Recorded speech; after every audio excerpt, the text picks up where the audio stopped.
Maitei, Bae, chapa, bem-vindos ao canal Tupan Thunder God. Tá, eu já sei que Cyberpunk teve um lançamento péssimo, prometeu e não cumpriu, criou uma onda de ódio com o jogo. Eu joguei ele no lançamento, mas eu já tinha o PlayStation 5 e embora o jogo crachasse muito, não tive muito problema com performance. Talvez esse detalhe tenha ajudado muito, até o ponto que eu me apaixonei pelo jogo, e hoje Cyberpunk 2077 é um dos meus jogos favoritos da atualidade, junto com a franquia Horizon. Só não falei muito dele na época por causa do ódio que estava em cima dele. Mesmo quando eu postei, teve até gente falando que eu não deveria ficar falando dele porque o jogo não merecia atenção. Não quero convencer ninguém a jogar porque eu sei que existem questões que afastam muita gente como ser primeira pessoa. Mas queria aproveitar que esse ódio diminuiu para mostrar as coisas boas do jogo. Muitas delas que eu acho que mereciam mais reconhecimento da comunidade, outras que estão relacionadas ao meu gosto pessoal e que fizeram eu amar essa franquia. Uma observação é que não significa que ele seja o melhor em cada item. Com certeza temos jogos que fazem algumas dessas coisas de uma forma muito melhor que Cyberpunk, e ele não é o pioneiro em muitas delas. Eu só gostaria de citar porque, apesar de não ser o melhor em cada quesito, na minha opinião executa de uma forma muito boa, mas ninguém gosta de assumir.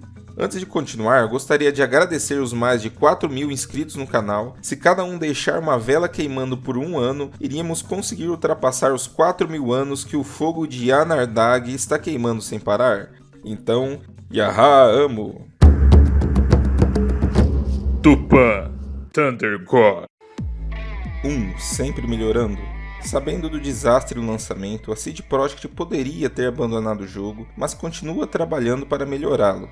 Muita coisa mudou desde o lançamento, já estamos no patch 1.6 e logo teremos a DLC. Houve várias melhorias de desempenho, resolveu a maioria dos bugs, a física do jogo melhorou, coisas simples como a água reagir ao tiro, por exemplo, agora tem. A polícia, que antes teletransportava nas suas costas, agora teletransporta para mais longe. Tivemos uma versão de nova geração com gráficos bem melhores e o melhor uso dos gatilhos adaptivos que eu vi desde o Astro Playroom. Tivemos uma atualização com referências ao anime Cyberpunk. Podemos fazer coisas que antes não podíamos, como comprar apartamentos, fazer transmog de roupas. Agora podemos mudar a aparência durante o jogo, jogar máquinas de fliperama pela cidade.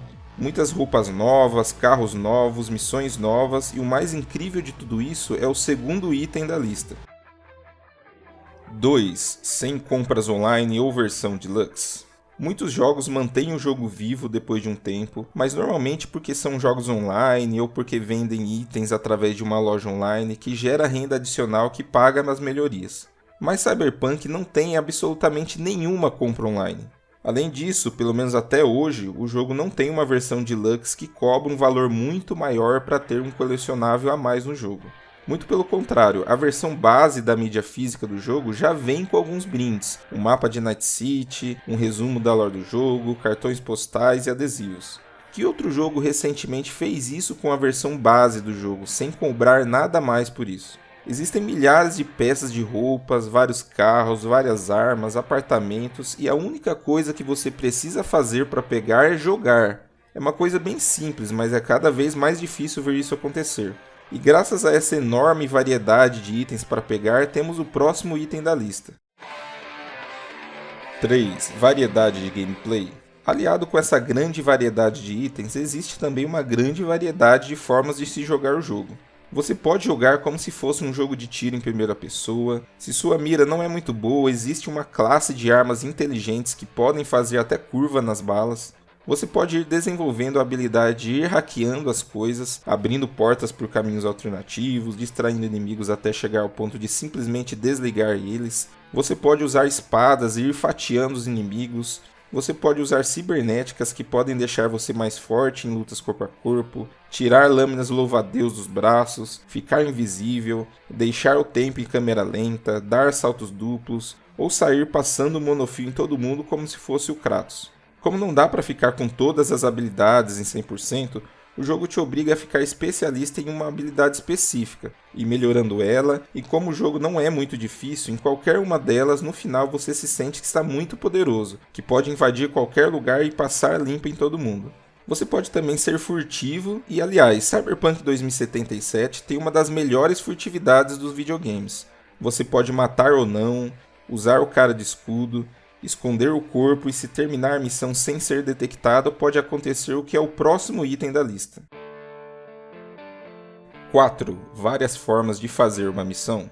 A forma que você joga também influencia nas missões. Você pode realizar uma missão para assassinar uma pessoa completamente no furtivo e ao chegar lá apenas convencer a pessoa a deixar a cidade. Pode resolver a parada na lábia, se tornar amigo, perder um amigo, ou chegar lá destruindo tudo, e isso muitas vezes altera um final da missão e a recompensa dela. O jogo possibilita algumas opções lógicas que muitos jogos evitam, colocando paredes invisíveis ou alguma limitação artificial para que você siga um caminho específico. Por exemplo, se a missão é roubar dados de um computador, o jogo te induz a entrar pela porta da frente e enfrentar todo mundo. Mas se você souber onde está o computador e entrar pela janela, você resolve o problema sem dar nenhum tiro. Um exemplo é que existe uma missão de resgate que o jogo cria uma completa estratégia para invadir o local e você pode simplesmente entrar pelo esgoto e resolver bem mais fácil. A maioria dos jogos colocaria uma parede visível ou criariam formas de não fazer diferente do que pensaram, mas em Cyberpunk a criatividade normalmente traz benefícios. As habilidades que você desenvolve, como inteligência, moral, engenharia ou força, criam mais opções de diálogo e habilitam alternativas de rotas, liberam finais alternativos das missões, mudam o destino de personagens. Você tem 3 opções de início, que embora não seja tudo o que muita gente achava quando lançou, tem sim consequências em diálogos e cria situações interessantes como conhecer algum personagem antes da hora e missões exclusivas de cada um dos 3 inícios. Existem vários personagens que você pode matar ou deixar viver, e isso ter grandes consequências como matar um vendedor e perder o item que ele vende, ter um aliado que facilita a entrada em algum lugar no futuro, até mesmo trair um inimigo e perder um dos melhores finais do jogo. Aliás, existe inclusive um final secreto que depende exclusivamente de opções de diálogo. Falou coisa errada, já era, não tem mais volta. Muitas vezes você só vai perceber que tinha essa opção depois de muito tempo jogando. Uma build que você escolhe melhorar tem consequências, matar ou não alguém tem consequências, a forma que você responde a alguém tem consequências, pegar a arma durante um diálogo tem consequências, não ser visto durante a missão tem consequências. E essas consequências podem ir desde uma nova opção de diálogo, realizar a missão de uma forma mais fácil, ou até perder uma arma única, um carro ou até um final inteiro. Tem gente que reclama que deveria ser ainda mais variado, mas eu acho que está em um ponto bom. Ter que rejogar o jogo inteiro de novo para conseguir uma coisa muitas vezes é frustrante demais. Um jogo em que suas escolhas importam faz diferença para o próximo item da lista. 5. Uma boa história. Para um jogo que tem tantas opções de escolhas e consequências, fica difícil fazer uma história coerente, mas quando é bem feita, consegue uma ótima história. E Cyberpunk, para mim, acerta nesse quesito. Além disso, tem vários personagens marcantes, desde os principais como o Johnny, o Jack, o Takemura, a Judy ou o Panam, até personagens menores que não participam da ação, mas são muito importantes para a trama, como o Victor e a Misty. O personagem principal, mesmo tentando emular o próprio jogador, faz a gente se importar com ele. A gente termina o jogo odiando os corpos como ele, quer fazer tudo para que ele sobreviva. Para que isso ocorra bem, o jogo realiza muitos diálogos bons. Para alguns isso é ruim, que jogo não deveria ter diálogo, mas para mim é muito bom. Para mim não tem como criar um bom relacionamento com um personagem se não tiver bons diálogos. Só com diálogos que você vai saber quanto ele rala para pagar as contas, o que ele gosta, o que não gosta, quando ele é legal, quando é irritante, o quão difícil é a coisa que ele está tentando fazer. Isso sem falar nas missões secundárias, elas são muito boas, aprofundam o universo e criam situações que realmente podem acontecer. Desde as coisas mais simples, como os crimes que acontecem na cidade ter uma historinha por trás, até missões de explodir a cabeça como um presidiário ser crucificado de verdade para gravar uma cena, ficar amigo de uma máquina de refrigerantes, salvar carros inteligentes, salvar um vizinho da depressão, roubar um tanque de guerra, etc. E esse universo permite ter boas histórias por causa do próximo item. 6. Uma boa temática. Mais do que uma boa história, Cyberpunk 2077 tem uma boa temática e uma boa premissa. Temas futuristas me interessam muito, ajudam a imaginar como será o nosso futuro e questionar os problemas da sociedade de hoje que podem causar os problemas do futuro. Cyberpunk é isso, imaginar um futuro em que a tecnologia não traz só coisas boas, traz muitas coisas ruins também. Tudo tem uma consequência. Modificações do corpo causam cyberpsicose, automação causa desemprego e aumenta a criminalidade, o capitalismo dá poder às grandes corporações, a industrialização causa desastres naturais cada vez mais frequentes, normalização da violência, comida sintética, IAs podem se tornar independentes e tentar destruir a humanidade. É um tema que tem muito a ver com o pessimismo com o futuro. Esse tema trabalha com conceitos muito interessantes como inteligências artificiais, alterações no corpo, papel do Estado na sociedade. Gera reflexões profundas como se uma cópia digital sua ainda é você, a partir de que ponto poderemos dizer que algo tem consciência, etc. Além da questão da temática cyberpunk, o jogo também aborda muita simbologia mais mística por debaixo dos panos, como os arcanos do tarô, o baqueneco que simboliza a morte, a ideia de existir alguma conspiração de alguma entidade controlando tudo por debaixo dos panos. E para uma boa história conseguir impactar tão bem a nossa emoção, ela precisa também do próximo item da lista. 7. Uma boa música.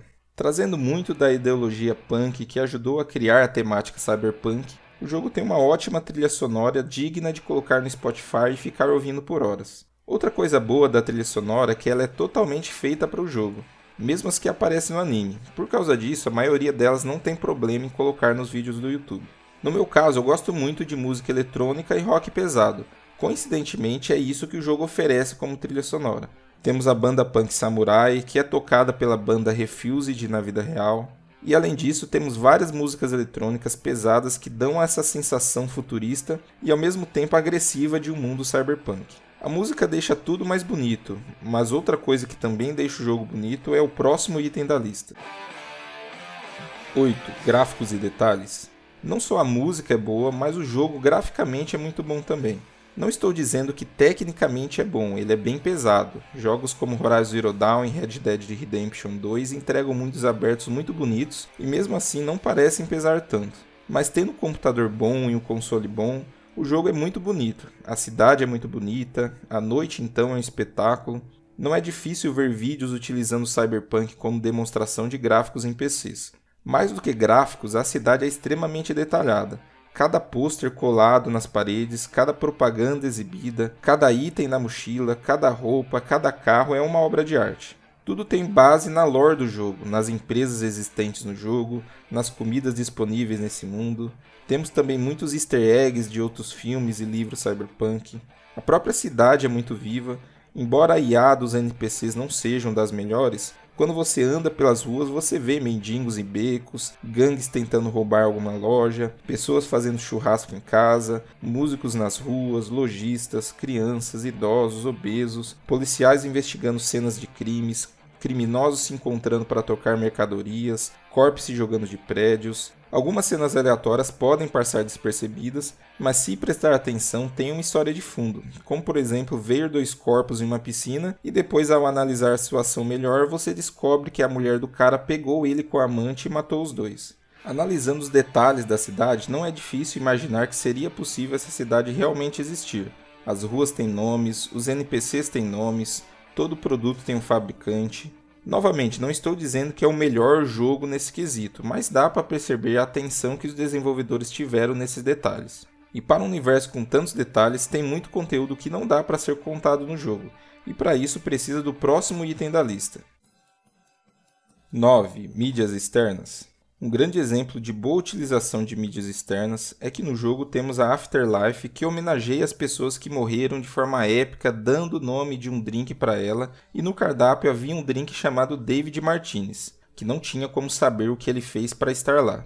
Então fizeram uma ótima série Cyberpunk Mercenários que conta a história dele e aprofunda ainda mais nesse universo abordando temas como cyberpsicose, a dificuldade de se dar bem na vida se tiver uma origem pobre, como a vida de crimes é mais vantajosa nesse mundo, etc. Existem também 2 guias oficiais que explicam melhor a lore e a arte aplicada no jogo. Além disso, existem várias HQs contando outras histórias paralelas, sem falar que o próprio jogo é baseado em uma série de jogos de RPG de mesa. Então quem gosta de se aprofundar nesse tipo de coisa, que é o meu caso, vai ter muito material para consumir. Só que na maioria dos casos é difícil entender esses materiais que normalmente são disponibilizados em inglês, e uma coisa que facilita esse entendimento é o próximo item da lista. 10. Localização. Outra coisa que foi muito bem feita em Cyberpunk é a localização. Não digo apenas dublar o jogo em PTBR, que parece ser comum, mas tem muita desenvolvedora ignorando. Se trata de adaptar toda a experiência do jogo para o Brasil. Por exemplo, o sotaque dos aldecados foi adaptado para dar a impressão de se tratar de pessoas que não são dali. A forma que os ruaceis falam foram adaptados para se aproximar a pessoas ultranacionalistas do Brasil. As gírias e piadas foram adaptadas às gírias e memes brasileiros. O nome das missões, que tem sempre nome de músicas, tiveram nomes adaptados a músicas brasileiras para que os brasileiros tivessem a mesma sensação de um americano quando lesse o nome da música. O jogo inclusive utiliza uma tecnologia de sincronização labial para permitir que a dublagem fique boa em qualquer idioma. A última HQ de Cyberpunk, que vai lançar no Brasil dia 31 de agosto, está sendo lançada em PTBR também. O jogo também tem personagens que representam pessoas do mundo inteiro, como Ozob, uma DJ russa, youtubers do mundo inteiro, etc. Sem falar nos eventos externos que saem da bolha dos Estados Unidos, Europa Ocidental e Japão. Recentemente, por exemplo, está acontecendo o Phantom Liberty Tour, que vai passar por países não muito comuns de participar desse tipo de evento, como Brasil, Colômbia e Coreia do Sul. O inglês não é um grande problema para mim, mas mesmo assim saber que se preocupam com isso passa uma certa confiança de que estão preocupados com quem vai jogar. Essa preocupação em permitir que o jogo seja aproveitado ao máximo também se aplica ao próximo item da lista. 11. Mods. Algumas desenvolvedoras têm o costume de tratar os mods como pirataria, processam modders, colocam travas nos jogos para que isso não ocorra, etc. No caso da CD Projekt, eles não só apoiam a comunidade de modders, como criaram também uma plataforma para facilitar a criação de mods. Graças a isso, temos coisas que os desenvolvedores nunca iriam colocar no jogo original, como mods gráficos que melhoram muito a capacidade gráfica do jogo, roupas e aparências diferentes, carros voadores, NPCs que usam chat GPT para inventar diálogos, etc. Então usar mods em Cyberpunk não é tratado como uma atividade legal e pode trazer experiências que o jogo original não traria. Lembrando que toda essa quantidade de mods só existem também por causa do próximo item da lista. 12. Comunidade. Para finalizar, gostaria de falar que a comunidade de Cyberpunk está cada vez mais presente. No início era difícil falar do jogo, em todo grupo tinha alguém que só entrava para causar briga, reclamar do jogo, e era muito difícil falar sério publicamente de Cyberpunk. Ainda mais que a maioria do meu público vem de outro jogo. Eu mesmo, quando postava alguma coisa de Cyberpunk no começo, sempre aparecia alguém para falar que eu não deveria estar dando atenção ao jogo, como se eu estivesse ajudando um criminoso. Agora que deu uma amenizada nos ânimos dessas pessoas e elas acharam outros alvos para reclamar, sobrou apenas as pessoas que realmente gostam do jogo. Se alguém tem alguma dúvida, sempre aparece alguém para responder. Tem sempre gente fazendo cosplay, criando mods, dando dicas, fóruns de discussão sobre o jogo no Reddit e outros canais dedicados ao jogo. Os que eu recomendo em inglês são o Benjamin Winters, que faz umas gameplays coreografadas do jogo, o Last Know Mil, que sempre posta notícias do jogo. No Brasil temos primeiramente o canal da Gibbles, ela é uma menina muito fofa que posta conteúdos variados de Cyberpunk. Temos o canal do Let's Start Games, ele fala bem e também posta toda semana vídeos de Cyberpunk. Tem o canal do Killer 7, ele posta bastante coisa de Cyber também, principalmente dicas de builds e vazamentos. Eu não gosto muito de vazamento, mas para quem gosta ele tem bastante. E recentemente eu conheci o canal Barcelos TV, ele é pequeno ainda, ultimamente ele está postando variações das missões de Cyberpunk, mas tem dicas também. Bem, é isso que eu tinha para dizer. Resumindo, eu sei que o jogo tem muitos problemas no lançamento, sei que ele não atendeu as expectativas que tinham sobre ele, tem coisas que afastam muita gente do jogo, como visão em primeira pessoa, muito palavrão, violência. Para alguns, ter muitos diálogos é um problema. Não é nenhum jogo pioneiro nas mecânicas que ele oferece, nem o melhor em cada ponto que eu citei, mas é o conjunto dessas coisas que me fazem gostar tanto desse jogo e continuar fazendo vídeos mesmo sabendo que não vai ter tantas visualizações. E se você quiser ver mais conteúdos de Cyberpunk, não se esqueça de deixar o like, se inscrever no canal e ficar atento que logo tem mais. Muito obrigado por assistir até aqui e adioete a PV!